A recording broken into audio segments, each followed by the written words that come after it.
여호와의 친밀하심이 그를 경외하는 자들에게 있으며 그의 언약을 그들에게 보이시리로다. 아멘.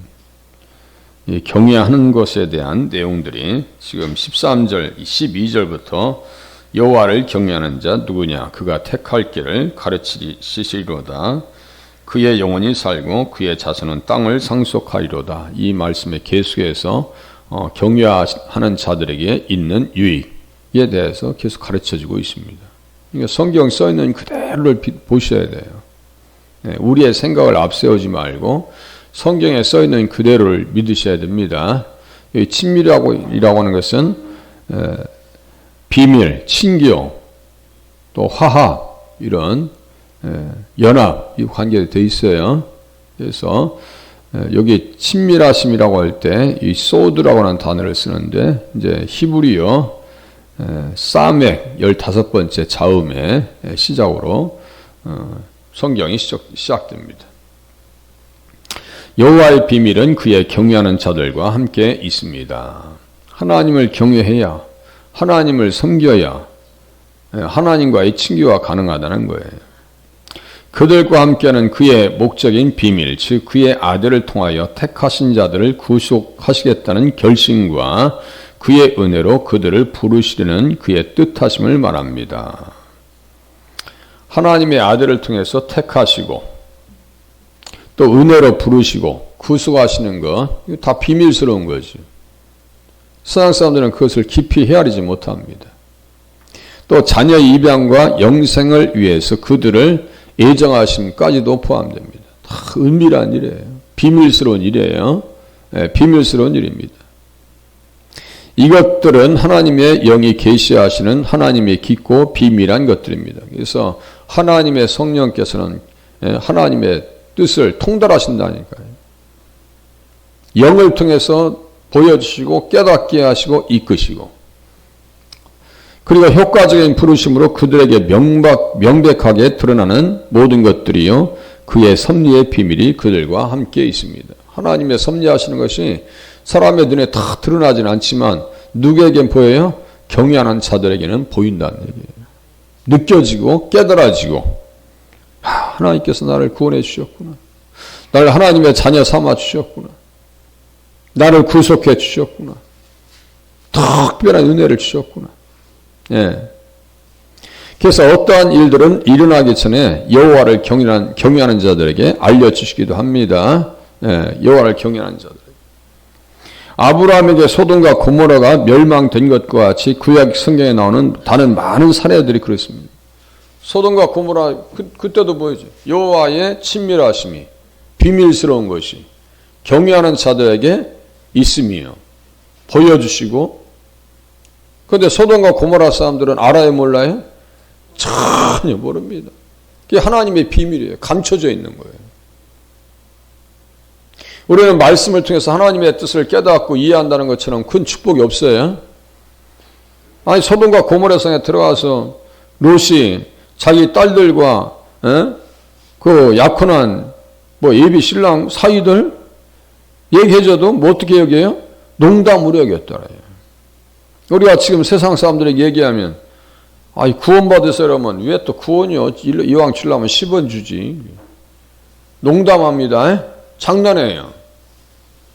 장난으로 여깁니다. 그게 감춰져 있기 때문입니다. 아모스 3장 7절을 보면 이게 다 간주예요. 똑같은 말이기 때문에 주 여호와께서는 자기의 비밀을 그 종 선지자들에게 보이지 아니하시고는 결코 행하심이 없으시리라. 아니 노아에게도 홍수를 보여주셨죠. 에녹도 심판을 알아요. 주께서 수많은 거룩한 자들과 함께 임하신다는 사실을요 에녹이 봐요. 봤으면 얘기해야 될 거 아니에요? 얘기해줘요. 그런데 들어요 안 들어요? 안 됐습니다. 그래서 비밀이에요. 노아도 선지자고 지금 다윗도 하나님의 은밀한 복음의 비밀을 지금 알았습니다. 그런데 그 대다수의 사람들이 알아요 몰라요? 모릅니다. 측근도 모르고 요압이니 뭐니 아이도벨도 그렇고 압살롬도 그렇고 자식도 몰라 자식도. 자식도 아버지가 얼마나 귀한 줄 모르는 거예요. 어머니의 기도를 우리 자식들이 다 헤아리지 못하는 그런 안타까움, 그런 거예요. 그리고 요한계시록은 그리스도와 그의 사도들의 시대부터 세상 끝까지 섭리의 비밀을 계시합니다. 다 감춰져 있다고. 그래서 비밀입니다. 은밀한 거예요. 그들은 어떠한 것들은 행하는 동안 관찰하고 주의를 기울이고 그들의 유익과 그의 영광을 위해서 그들 안에 있는 하나님의 은혜로운 계획을 봅니다. 우리는 무엇을 통해서 보셔야 돼요? 말씀을 들으시고 믿음을 통해서 보실 수 있기를 바랍니다. 마지막 때에 분명히 현상이 나타나고 있어요. 전염병이 창궐할 것이며, 우리는 코로나 시대에요, 다 겪었으면서도 지금 또 잊어버렸어. 전염병이 창궐할 것이라고 말씀하셨어요. 누가복음 21장.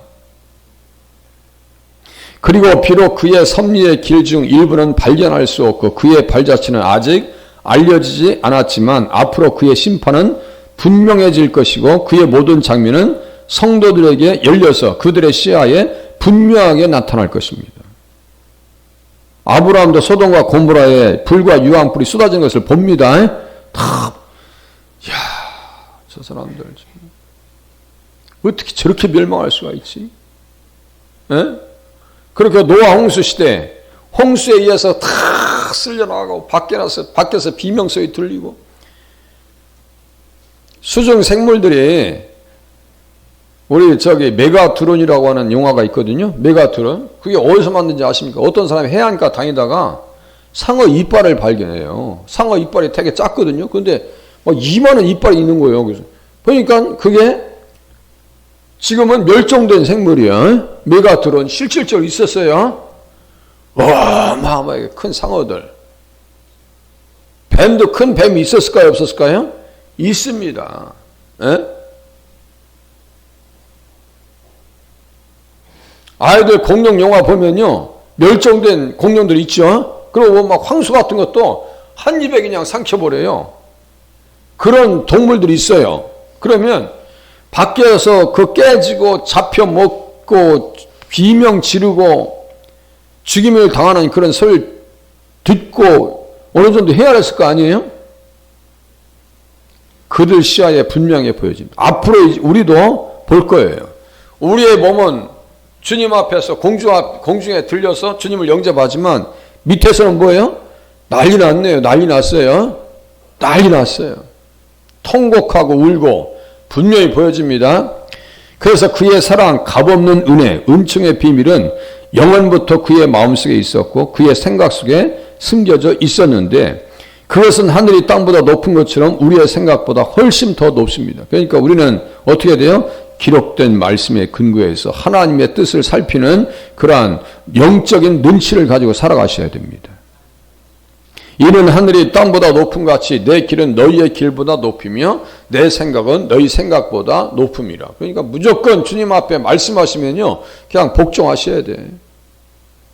하나님을 경외하는 성도들이 그리스도와 연합하고 그와 교통하게 됩니다. 친교요, 친밀하신 교통입니다. 그리고 그는 그들에게 그의 언약을 보여줄 것입니다. 그의 언약 가운데 뭐가 있을까요? 다윗에게 허락하신 확실한 은혜니라. 다윗에게 허락하신 확실한 은혜니라. 그것도 뭘까요? 부활의 은혜입니다. 부활, 다시 사는 거 다 그 엮여 있어요. 영원부터 그들을 위해서 그리스도와 맺어진 은혜의 언약은 시간 안에서 그들에게 알려졌고 그들이 하나님의 은혜로 부르심을 받고 은혜의 언약에 참여하게 되면 그때 주님은 자신을 그들의 언약의 하나님이자 아버지로 나타내시고 언약 가운데 들어가 있으면 그들의 언약의 하나님이신 것을 주님께서 나타내 주신다고. 내가 은혜의 하나님이다. 피로 세운 새 언약이라고 말씀하셨죠? 피로 세운 새 언약이다. 그리고 언약의 법도 뭐 있어요? 피를 뿌리면서 언약의 법을 체결합니다. 그러니까 구원받았으면 십계명을 지켜야 돼요. 다시요. 신앙생활의 3대 축이 뭐냐면요. 3대 축 잘 들어보세요.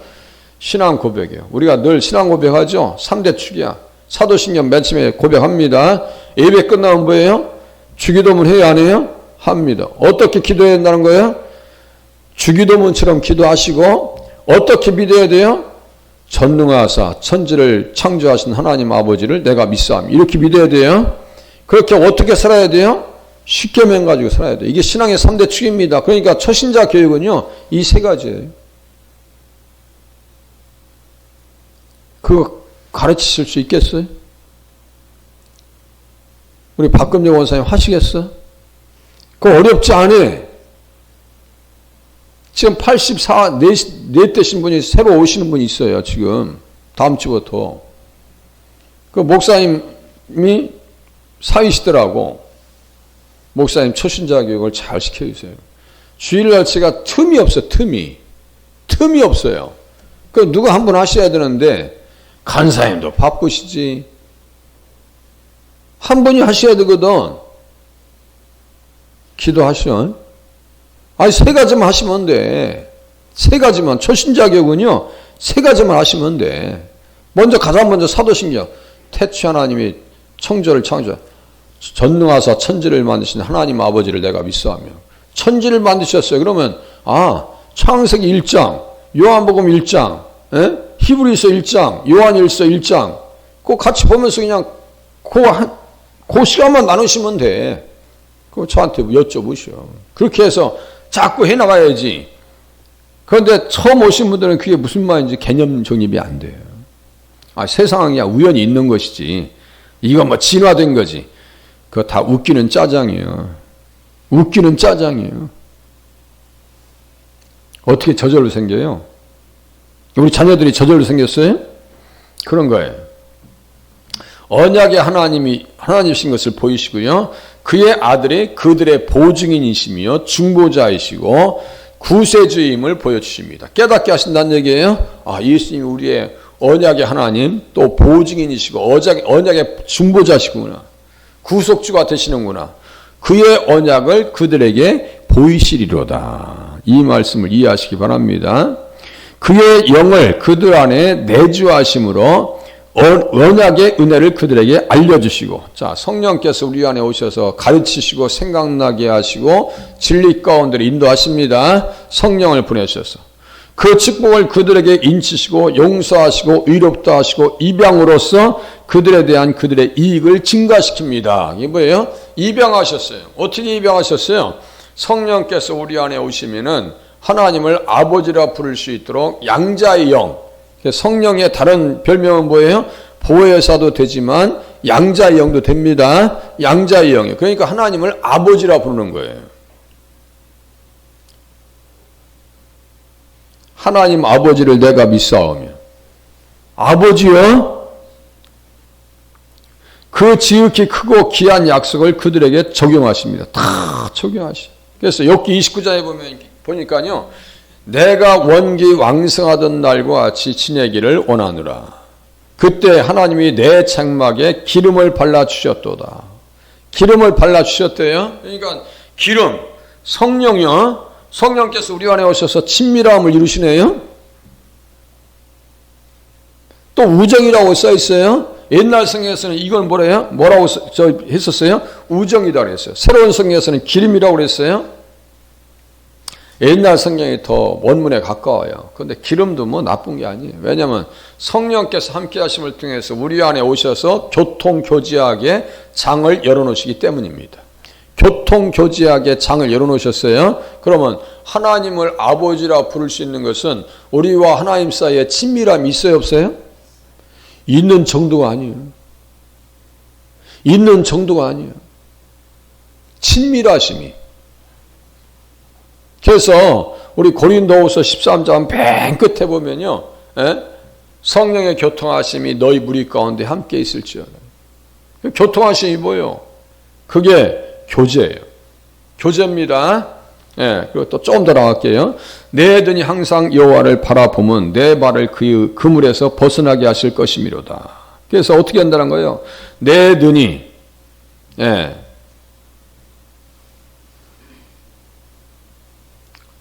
그래서 이제 몇 번째예요? 16번째. 사맥 아인. 그랬어요. 아인. 내 눈이. 이 아인이 눈이요. 항상 여호와를 바라보면 내 발을 그물에서 벗어나게 하실 것입니다. 그러니까 보여주신다니까 뭐예요? 보는 거죠. 언약을 보여주시니까 보는 거예요? 본다고요. 본다는 것은 무슨 뜻이에요? 깨닫는다는 거예요. 인식한다는 거예요. 본다는 것은 인식한다는 거예요. 그래서 내 눈은 항상 주님을 향하고 있습니다. 피조물과 섭리의 하나님, 매일의 공급을 위해서 모든 피조물의 눈이 그를 기다리는 의미에서 뿐만 아니라 그의 언약의 하나님이자 아버지로서 이해의 눈이 열려 그를 그대로 보고 알 수 있고 믿음의 눈이 그에게로 향하여 그를 믿고 그를 소망하고 신뢰로 삼는 것을 말합니다. 다 주님을 믿고 언약의 하나님을 바라보고 눈이 열렸어요? 귀가 열렸어요. 지각이 열렸어요. 마음이 열렸어요. 입술을 열으셔야 돼요. 찬양을 올려드려야 됩니다. 그죠? 발걸음이 열려야 돼요. 어디로? 교회로. 종종 발걸음 오셨잖아요. 이 발걸음이 너무너무 귀한 거예요. 예, 너무너무 귀한 거예요. 하나님 앞에서 열린 눈을 가지고 살아가실 수 있기를 바랍니다. 그래서 내 눈이 항상 여호와를 바라보면 내 발을 그물에서 벗어나게 하실 것이미로다. 그래서 그의 눈은 그에게만 일관되어 있습니다. 그는 오직 여호와만 바라보았습니다. 그리고 그것은 변함없었고 항상 그에게 있었습니다. 그는 항상 주님을 그의 앞에 두었습니다. 그러니까 주님만 모시고 가면 어떤 상황에서도요, 그물에서 벗어날 수 있다고요. 다시요, 주님만 바라보면 흉한 결박에서 풀어질 수 있다고요. 주님만 바라보고. 오늘 한 날도 주님 바라보고 살아가시는 한 날이 되실 수 있기를 바랍니다. 기도합니다.